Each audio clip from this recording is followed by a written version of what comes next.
Well, the atmosphere is building here at Stair Park, and some of these Celtic supporters have put their shirts literally on Martin O'Neill getting a victory tonight. Charlie, they're either thick-skinned literally or they're quite mad, aren't they? Well, I would go with the latter, I think, Jim. I think obviously they've got a strong liquor down here, I hear. A strong liquor. Have they? Yeah. All accounts. I think the boys have had a few of that. Oh well, if that keeps them warm, then fair enough. But of course, Charlie, it's a big day for the local support here at Stranraer. Yeah. This is their cup final, and they're out in numbers tonight, hoping that the boys in blue can get a result against Celtic. I don't think their team will let them down. I think their players will have a go tonight. But to see people like Sutton and Larson perform, they don't often get that opportunity. They're delighted to see that. They want a good game tonight, and I think we're going to get it. As long as Stranraer can give us a good, energetic first 45 minutes and Celtic don't score too early, then I think we'll get a decent cup tie tonight.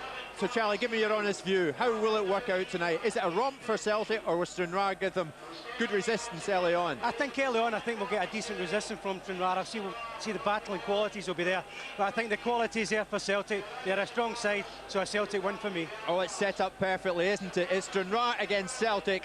Let's join Davy Provan, and first, Ian Crocker. Thank you, Jim. Well, tiny Stair Park is ready for a classic cup tie. The part-timers of Stranraer against the giants of Celtic, who shouldn't have a problem, should they? That's what they thought last year against Inverness Cally Thistle. A teacher, student, postman, taxi driver, bike shop owner, a chance for them all to be famous for 90 minutes at least, maybe forever. The manager, tax inspector Billy McLaren, has steered his side into second place in the second division. Goalkeeper Mark McGeown was on Celtic's books as a kid. Several of the team are Celtic fans. Whatever happens, the men of Stranraer FC are about to have the night of their lives. Yeah, they certainly are, Ian. What Billy McLaren has done tonight, he's gone with the back three, 5 across the middle effectively. He's just going to match up with Celtic in every area of the pitch there, with Dougie Johnson spare between the two markers, Wright and Knox. Absolutely vital, I think, that Blair and Hodge in the two wide areas close the area down in terms of getting it in about Agat and Bobby Petter. There's not going to be much room down the channels or in the central area. Celtic, I think, will try and get out down the outside of either side, try to hit the byline. Hodge and Blair can do Stranraer a real turn if they get tight on them. Alan Jenkins will play between middle and front, and I just wonder whether Billy McLaren may push him right onto Neil Lennon tonight. So much of what Celtic build these days goes through Neil Lennon. I just wonder if Jenkins will go all the way tight on him. Well, incredibly, only one of this Celtic starting lineup began on that ill-fated night against Inverness Cally Thistle a year ago. That was Tom Boyd. He's preferred to Johan Mjallby, who's suffering from a groin problem. Mjallby is on the bench, though, along with Paul Lambert, who's been out for nearly 3 months after an ankle operation. Stilian Petrov is on international duty with Bulgaria. Yeah, Johan Mjallby sits this one out, and it means that Tom Boyd will come in tonight. Tom will play spare, which means that Ramon Vega, who has been playing spare for Celtic, will have to pick up on the right-hand side. It's another away tie. Highbury hit the byline at every opportunity. I'm not really surprised that Jackie McNamara has come in tonight. He gets the nod instead of Lubomir Moravcik, and I think this is the kind of night where, particularly in that area, Celtic are going to require players to put their foot in. Two clubs united by football but divided by status. They really are worlds apart, yet they've been brought together for a Scottish Cup contest that really does sum up what this famous competition is all about.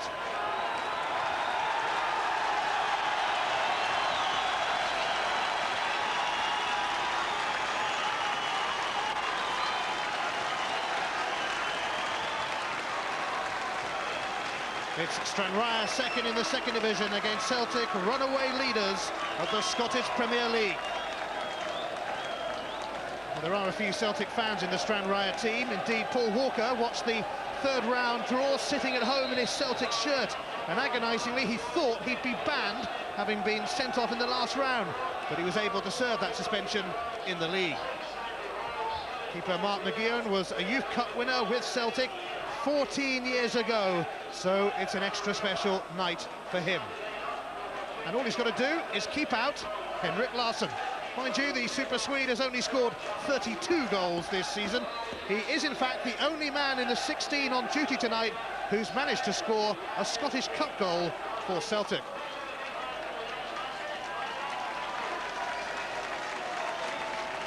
The man in charge is Stuart Dougal.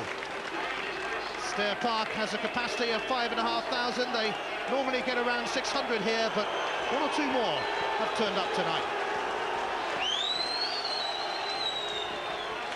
Stranraer on the southwest coast of Scotland, a couple of hours from Glasgow. The ferries go from here to Belfast and Larne, and if Celtic were to slip up tonight, catching the late ferry out of the country might not be such a bad idea.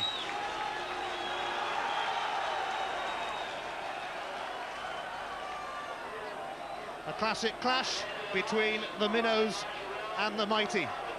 The people of Stranraer would have had dreams about tonight. Those of a Celtic persuasion might have had nightmares. A year ago, Celtic were the victims of one of British football's biggest ever giant killings, when Inverness Caledonian Thistle knocked them out of the Scottish Cup, and at Celtic Park too. This, though, is a very different Celtic side under Martin O'Neill. But on nights like this, three little words are often uttered. Those three little words are, you never know. Yeah, exactly. I think what you will see in the first 10-15 minutes, Ian, which I think is going to be vital in this game, Stranraer will try and ask a few questions of Celtic, try and hassle them, make sure they don't have time, make sure they don't have space. Celtic, of course, haven't played a competitive match for a few weeks, and there might be a little bit of rust there. If that is the case, Billy McLaren's lads will try and exploit that.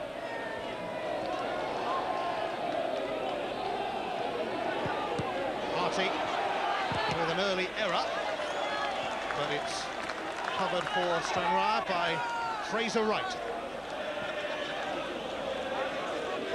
He works in the storeroom of a High Street electrical retailer. The Stranraer squad holding down jobs and training a couple of nights a week. All bar two of them, in fact, are based in Glasgow, so that's where they train. Ramon Vega's cross and Larsson's header, and a super save from Mark McKeown, because that was very nearly the early goal Stranraer feared. It's a good ball in. Larsson not marked properly, though, and you have to say that, got plenty on the header.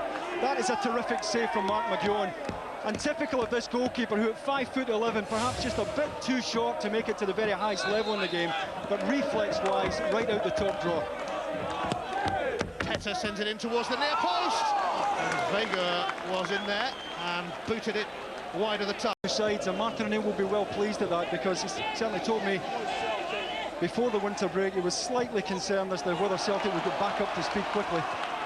This is Paul Blair, and he's got the throw. Blair actually played for Morton against Celtic in the Scottish Cup a few years ago, and now he's got a corner, and this could be interesting because the big boys will come up from the back and attempt to put some pressure on Robert Douglas. Yeah, I think they have to make the most of set pieces, and I don't think they're going to have too many chances in open play, but a chance they have, or this kind of chance, to throw a decent ball in under the crossbar, send the big lads up at the back. You never know, they might just get the payoff. Well, this really is their best hope. It's drifted away and retrieved by Walker, trying to let it go for the throw.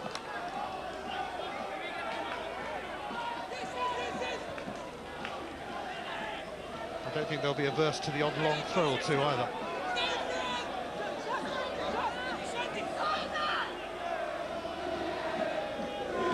Fox takes it, as he did the corner. McDonald. Right. Keith Knox. Well, that was a poor effort, but the caught a little late then by Ian Harty. To be fair to him, he got up and got on with it. Harty now, oh, he's put Paul Walker away. What a chance for Walker. He's still in there. Oh, but it's saved by Robert Douglas.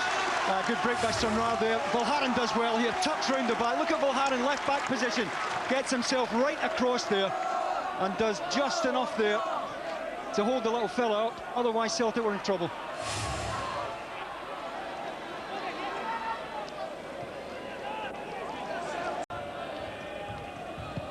Knox's free kick. Aimed towards Harty, cut out by Valharan. Stranraer still could give it a go here. Harty has done very, very well to lose Petter. Now here's Blair, and his cross dug out by Vega. Ian Harty did ever so well down the right-hand side there. Good footwork and a decent ball in as well. Good impressions from Stranraer's confidence is starting to grow now, starting to enjoy this. Fraser Wright blocked that, but Didier Agat slid in. Now Larson. Agat. Oh, not a bad return. Vega. Lennon. Thompson. Up to Sutton. Thompson again. Fouled by McDonald. That's going to be a free kick. He's a fierce character, Billy McDonald. Yeah, Alan Thompson, I think since Neil Lennon arrived at Celtic, and he's far more inclined now to go forward, doesn't have to worry about looking over his shoulder and as to what he's leaving behind. And Celtic, I think, will get far more out of Alan Thompson now that Neil Lennon's around. It's Lennon to whip this in, and Ramon Vega's on the end of it, and it's bundled in by Valharan, and Celtic go 1-0 up. Once again, it's the aerial ability of Vega here that proves costly for Stranraer. Once again, they don't have a choice here. They have to defend that deep. Great ball across the face of the goal by Vega.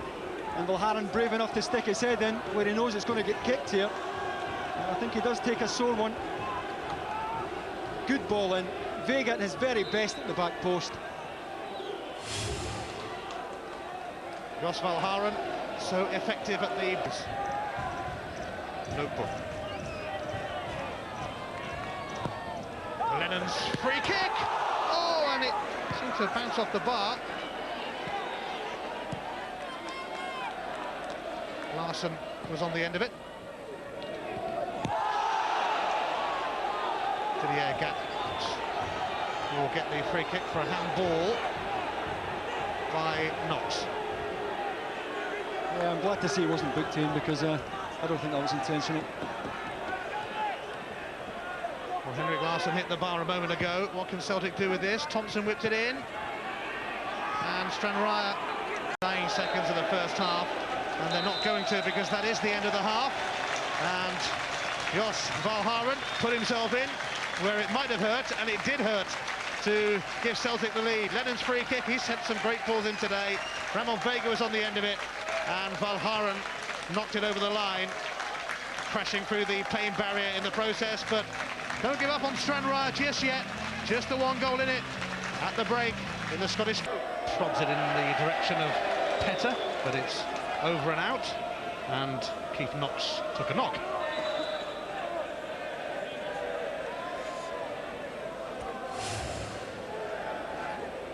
It looks as if he's in a bit of bother here, eh? Well, it's the right boot of Ramon Vega there that catches him.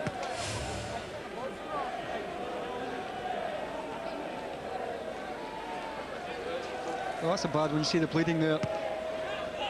I think Vega sees the challenge coming in here. He's trying to get out the way, but it's the studs of the right boot that caught Keith Knox there. It's there. Temporarily down to 10 men, with Keith Knox getting patched up. Here's Henrik Larsson, and Jackie McNamara could be in here, and he is! McNamara clinically claims Celtic's second early in the second half. That's a terrific finish from Jackie McNamara. Gets himself forward in support here, well held up there by Henrik Larsson, waiting in the supporting run, provided by Jackie McNamara. Terrific finish there from the midfield player. And again, getting back to what I said about Neil Lennon, with Neil Lennon in the team, both McNamara and Thompson know they can go forward, know they've got a bit of security behind them. And Jackie McNamara gets his reward there, and it's a long, long way back for Stranraer now. They will, of course, point to the fact that they were down to 10 men at the time with Keith Knox off the field.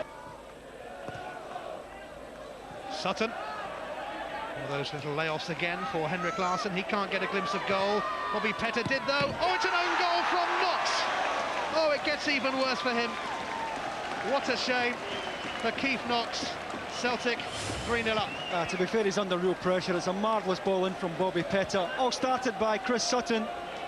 Had the body strength to win it, but that's a great ball in from Pettar. And when goal defenders are running towards their own goal, that's always liable to happen. Good early ball in from Pettar. Well, he now wishes he never came back on.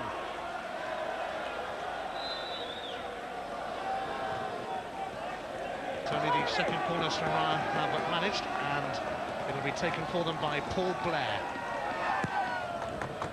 Blair's corner, and Harty on the end of it, but it ends up in amongst the Celtic fans. And the Black might have been in trouble, but you know, they started at a good tempo. Celtic got a grip of the game early, and from that first goal, they've always been well in control.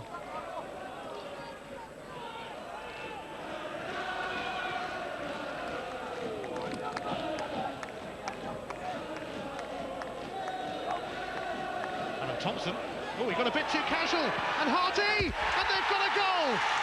Ian Harty, and Stair Park erupts in delight. They've scored against the league leaders. Well, you wouldn't grudge them, or would you? I just mentioned complacency there and slackness, Ian, and that is what this is down to. Alan Thompson just dwelling in the ball, wanting too much time. And what a good finish there.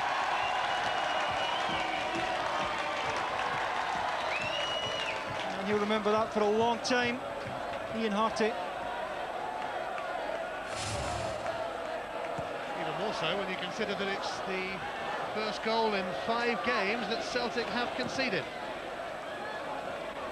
Knowing Martin O'Neill, they'll probably give Thompson a right rollicking as well. Rob Douglas certainly will. Well, Moravcik could be in here. He's on his own, although Lennon is arriving.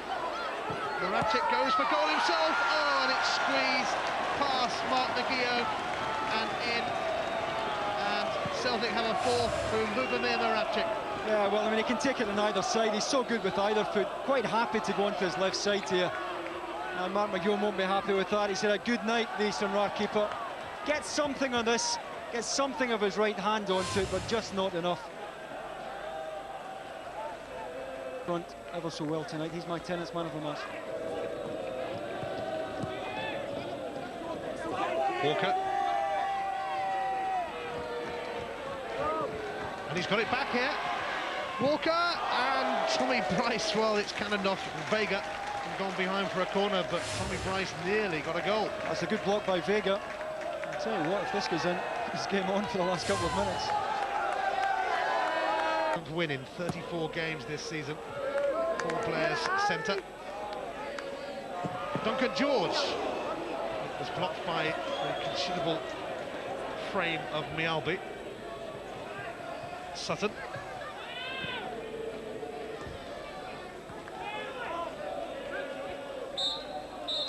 It's all over. A plucky effort from Stranraer, but Martin O'Neill and Celtic overcame this hurdle with a highly professional performance. Jackie McNamara with the goal of the game. Stranraer gave it a go and managed to score themselves through Celtic fan Ian Harty. But not many can stop Martin O'Neill and Celtic at the moment. It really would have been asking a lot for the part-timers, the men of Stranraer. But all in all, a memorable evening for them. It's Celtic, though, who will be watching that fourth round draw with interest shortly. It took Celtic a while to get going. Stranraer were having a pretty good spell, but Ramon Vega rose, and Jos Valharan decided that was definitely worth a smack in the face. Henrik Larsson tucked that one through to Jackie McNamara. Fine finish from him. And then an agonising own goal from Keith Knox, who'd been off the field getting treatment, and McNamara scored. He then put into his own net.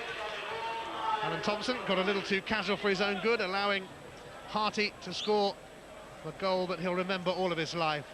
But Celtic had more to come as well when Lubomir Moravcik's effort squirmed underneath Mark McGeown. Stair Park, perhaps the first step on the stairway to Hampden for Celtic. Comfortable winners here.